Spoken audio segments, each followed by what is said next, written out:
In this video, I'll show you how to remove social media icons in WordPress. Let's get started. In order to do that, you need to head over to your site. So here's my site link right here. I'll just open this at the new tab. Now in here, this will load my site, and this is what my site looks like right now.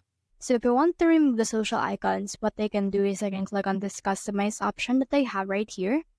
And then once it's been clicked, I should be able to open the block editor of my actual website. So here's the block editor of my website. Now what I can do in this case is to just scroll down this left sidebar that you can see right here. So scroll down on this left sidebar until you can see the option right here for menus. So click on this menu right here. And you can see that I have in here a social icon menu, so click on that. And then for this one, scroll down again, click on this delete menu right here. And as you can see, it will be deleted. So what you can do next is you can head over and click on this save changes right here in order to save the changes that you have made.